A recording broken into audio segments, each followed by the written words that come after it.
네, 누가복음 1장 26절에서 38절 23일 말씀입니다. 네, 누가복음 1장 26절. 오늘부터 이제 크리스마스 전이기 때문에 복음서에 예수님 말씀을 중심으로 아마 크리스마스 때까지 나올 것 같습니다. 누가복음 1장 26절 같이 읽겠습니다.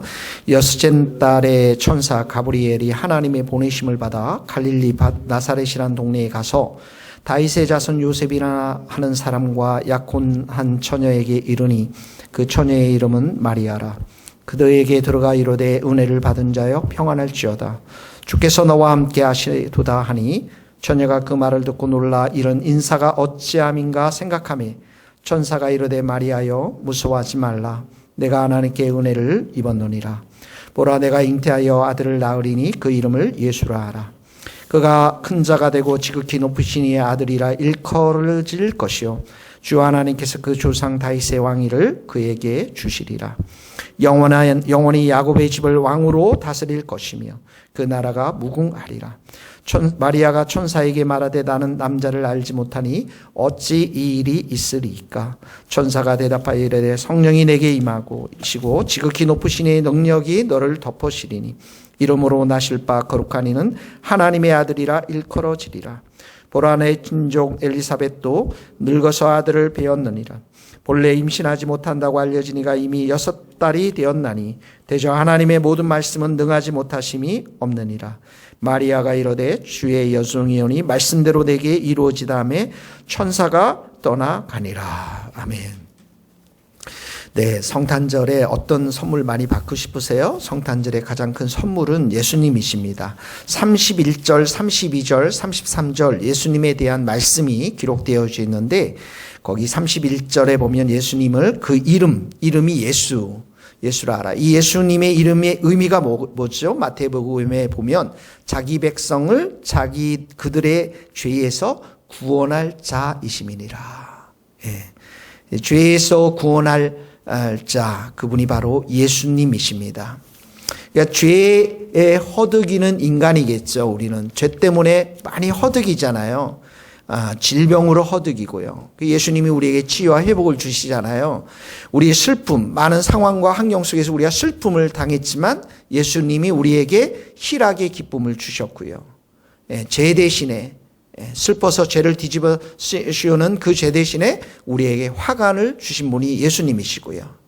그리고 우리는 죄로 말미암아서 멸망할 자들이고 하나님과 원수된 자들인데 오히려 우리를 예수님께서 생명을 주시고 영생을 주시고 하나님의 자녀가 되도록 해주셨고 또 예수님이 우리가 교만한데 겸손한 자로 이기적인데 우리가 이타심을 가지고 다른 사람을 섬기는 자로 욕심이 많은 자였지만 오히려 예수님은 우리의 마음을 비우고 나누는 자로 우리의 삶의 모든 것들을 변화시키신 분이 바로 예수라는 이름을 가지신 예수님이십니다.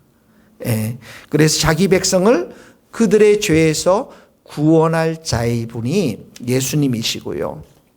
32절에 보세요. 그가 큰 자가 되고 이 큰 자라는 의미는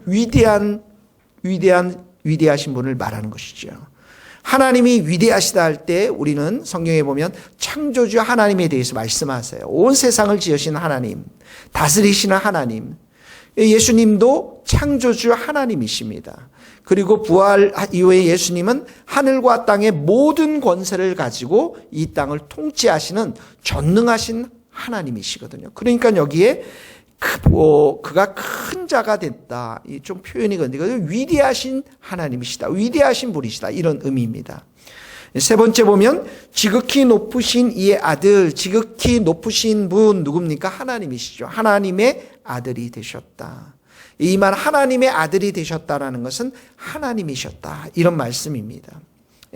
그래서 성경에는 예수님께서 부활하신 이후에 부활을 통해서 하나님의 아들이심을 증명해 내셨다. 이런 말씀들이 나오죠.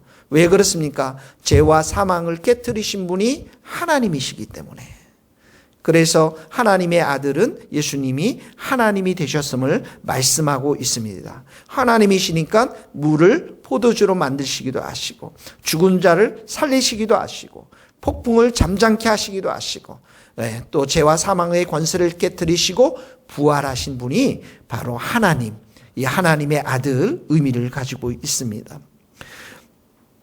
그 다음에 보면은 하나님께서 그 조상 다윗의 왕위를 그에게 주시리라. 다윗의 왕위, 다윗에게 약속하셨죠. 다윗에게 다니엘서에 보면 사무엘하 7장 12절에 보면 하나님이 다윗에게 약속을 주세요. 내 몸에서 날 내 씨를 내 뒤에 세워 그의 나라를 아주 견고하게 하리라. 나는 그의 나라 왕위를 영원히 견고하게 하리라. 내 나라가 내 앞에서 영원히 보존되고 내 왕위가 영원히 견고하리라. 이게 다윗하고 맺은 약속이지만 이 약속에 따라서 예수님은 다윗의 자손으로 와서 하나님의 나라를 세우고 그 하나님의 나라가 견고히 되고 영원히 지속되는 그러한 분으로 예수님이 이 땅 가운데 오신 것이죠. 그래서 다윗의 왕위를 그에게 주시리라. 이 말에는 영원한 나라, 영원한 나라의 왕이 되시는 분이 하나님이시다. 이런 의미를 가지고 있는 것입니다. 그리고 33절에 보면 영원히 야곱의 집을 왕으로 다스릴 것이라. 자, 하나님 나라가 있으니, 다윗의 영원한 나라가 있으니 왕이 있겠죠? 왕이 예수님이시고요. 여기 야곱의 집 했지만 야곱의 집은 구약에서는 이스라엘 나라를 말하고 있지만 신약에서는 이 야곱의 집이 온 나라, 온 열방, 모든 민족으로 확대되어지죠. 그래서 예수님이 온 열방의 왕이 되셔서 그래서 영원히 통치하실 것임을 말씀하고 있고요. 마지막으로 그 나라가 무궁하리라. 그 나라가 무궁하다라는 것은 예수님의 나라, 하나님 나라가 영원할 것임을 말씀하고 있어요. 이 땅의 모든 나라는 일시적입니다. 제한적입니다. 우리가 배웠던 바벨론 제국, 그리고 메데 바사 제국, 그리고 헬라 제국, 로마 제국, 그리고 이제 문재인 대통령 지금 통치하는 이것도 다 일시적인 거예요. 제한적이게 불과합니다. 그러나 예수님의 나라, 하나님 나라의 그 영원한 나라는 예수님이 영원히 왕으로 통치하는 나라인 것이죠.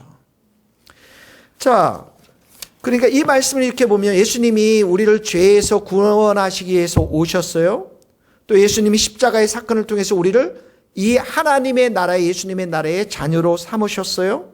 그리고 우리는 예수님을 통해서 하나님 나라의 백성이 되었고, 그래서 우리는 이중 국적을 가지고 있죠. 하나는 대한민국이라는 국적을 가지고 있지만 이 국적은 죽으면 끝이 나지만 우리에게는 또 하나님 나라의 국적을 가지고 있는 거죠.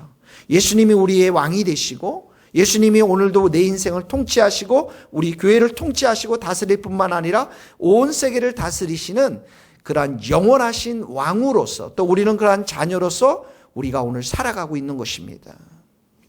그러니까 이 성탄절의 최고의 선물은 예수님이신데 예수님과 친밀히 교제하고 또 예수님께 예배를 드리고 예수님과 동행하면서 예수님이 우리의 왕 되심을, 주 되심을 우리가 찬양하고 경배하는 이런 삶이야말로 최고의 축복의 삶인 줄 믿습니다.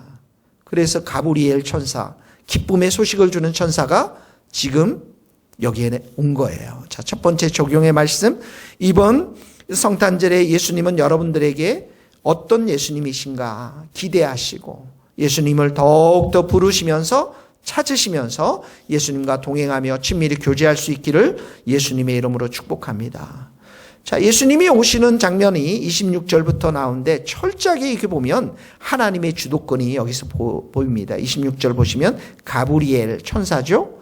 기쁨의 소식을 주는 가브리엘 천사가 하나님의 보내심을 받아. 그러니까 예수님이 오시는 이 모든 계획과 주도권은 하나님이 하셨다라는 거예요. 하나님이 보내시고 있습니다.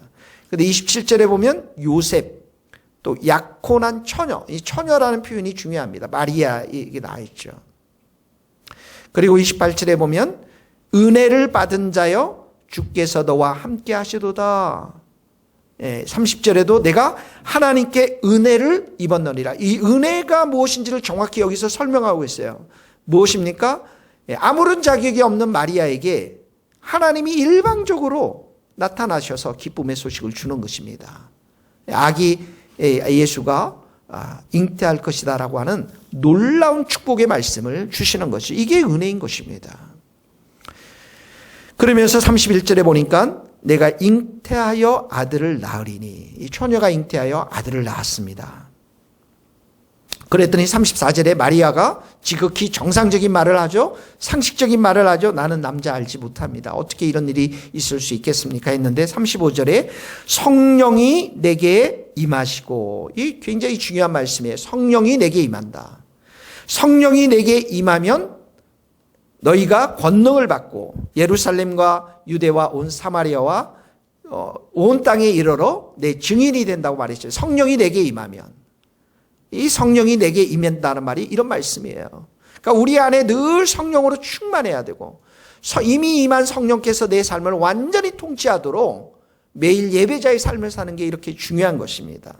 그리고 지극히 높으신 능력, 이 능력이 뭡니까? 창조의 능력, 부활의 능력, 온 우주를 통치할 수 있는 하나님의 능력, 힘을 말하죠. 그 능력이 너를 덮으리니, 여기 덮는다라는 것은 하나님의 영광과 임재가 그 가운데 덮는 것을 말하는 거예요. 압도당한다라는 것입니다. 내가 할 수 있는 게 없다라는 거예요. 그냥 하나님의 능력과 하나님의 영광과 하나님의 임재가 너를 확 덮을 때니까 내가 할 수 있는 것은 아무것도 없다라는, 하나님이 하신다라는 것입니다. 그러면서 36절, 엘리사벳, 친족 엘리사벳도 아들을 배웠죠. 세례요한을 배웠죠. 6개월 먼저 나왔으니까. 본래 임신하지 못한다고 알려지니까 이미 6달이 되었느라 하나님의 능력, 또 성령이 엘리사벳에게 임했던 것을 지금 말씀하고 있습니다. 그리고 37절, 하나님의 모든 말씀은 능하지 못하심이 없느니라. 하나님께는 불가능한 일이란 전혀 없다라는 그런 말씀이죠. 자, 37절까지, 36절 가브리엘 천사가 나타나서 37절까지 계속 말씀하는 주체가 누굽니까? 하나님이십니다. 하나님께서 그렇게 하시겠다는, 성령의 능력으로, 또한 성령이 임하고 능력이 임하고, 그리고 하나님의 말씀으로 이 모든 것들을 하시겠다라는 거예요. 여러분들에게 이렇게 하나님이 나타나셔서 이렇게 말씀해 주시다면, 성경을 통해서 우리에게 이렇게 말씀해 주셨는데 여러분은 뭐라고 말씀해 하겠습니까? 아니요, 잠깐만요. 근데요, 나 지금 요셉이랑 약혼한 사이인데 적어도 결혼하고 좀 그런 일들이 있어야 되지 않겠습니까? 보통 유대인 사람들은 약혼하고 한 1년 후에 정혼을 하거든요. 결혼을 하거든요. 하나님, 지금 아무리 그래도 내가 처녀인데 내가 임신했다고 그러면 사람들이 나를 뭐라고 그러겠습니까? 이 약혼하고 나서는 이 부부가 따로 살거든요. 그럼 뭐라고 그러겠습니까? 내가 뭐라고 말을 할 수 있나요? 우리가 그렇게 이유를 대고 토를 달 수 있잖아요. 그런데 37절에 뭐라고 그러는지 한번 같이 읽어봅시다. 시작. 마리아가 이르되 주의 여종이오니 말씀대로 내게 이루어지어다 하매 천사가 떠나가리라. 주의 여종, 이 여종이라는 것은 나는 미천한 여인입니다. 나는 하나님이 사용할 도구에 불과합니다. 이런 의미죠. 그리고 말씀대로 내게 이루어지다 이렇게 고백하는 것은 바로 믿음의 고백입니다. 그리고 순종의 고백입니다. 토를 달지 않고 의심하지 않고 있는 그 하나님의 말씀을 그대로 받아들이는 것. 이것이 바로 순결한 믿음을 가진 자의 자세인 것입니다. 여러분, 오늘 38절의 말씀, 주의 여종이오니 말씀대로 내게 이루어지어다. 주님, 어떤 말씀이라도 내게 말씀해 주세요. 내가 순종하겠습니다. 저는 주님의 여종입니다. 주님이 우리에게 듣고 싶어하는 크리스마스의 가장 귀한 말씀이 이 말씀이라고 생각이 듭니다. 우리 모두 겸손하게 순종의 마음과 입술의 고백을 하나님께 드릴 수 있기를 예수님의 이름으로 축복합니다. 기도하시겠습니다. 하나님 아버지, 이렇게 귀한 성탄의 시즌에 우리로 하여금 예수 그리스도의 놀랍고 크신 그 은혜를 깨닫게 하시니 감사합니다. 이번 성탄절에 더욱더 주님께 가까이 나가는 귀하고 복된 시간이 될 수 있도록 도와주셔서 예수님과 인격적으로 더 교제하고 예수님의 은혜를 더욱더 받아들이며 예수님과 동행하는 복된 시간이 되게 하여 주옵소서. 우리가 하나님의 나라, 예수의 나라에 속해 있음을 깊이 깨닫고 그 예수님 앞에 찬양과 경배와 무릎을 꿇고 예배를 드리는 예배자들이 다 될 수 있도록 도와주시고, 주님, 하나님의 모든 말씀은 하나님께는 불가능이 없음을 우리가 믿고 우리 마리아의 고백처럼 말씀대로 내게 이루어지이다, 이렇게 순결하게 고백하는, 믿음으로 사는 우리 성도들이 될 수 있도록 은총을 베풀어 주시옵소서. 주님, 우리가 이제 내년 5월 말이면 무지개 아파트가 오픈합니다. 우리가 그 땅에 정말 예수님과 함께 나아가기를 원합니다. 우리가 알지 못하는 수많은 사람들에게 예수의 복음을 전하며 이 교회가 말씀으로, 복음으로, 성령으로 충만해서 우리가 말씀과 복음을 선포할 때 그 땅을 우리에게 허락하여 주시고 이 교회가 든든히 서나갈 수 있도록 우리 모든 성도들에게 순결한 믿음을 주시고 한 마음을 주시고 또 우리가 들어가야 될 장소도 예비하여 주시옵소서. 예수님의 이름으로 기도하오며 지금은 우리 주 예수 그리스도의 은혜와 하나님의 크신 사랑과 성령님의 교통하심이 우리 모든 성도들, 선교사님들, 이 나라의 민족과 북한 땅과 스코틀랜드 땅 위에 이제로부터 영원토록 함께 하시기를 간절히 축원하옵나이다. 아멘.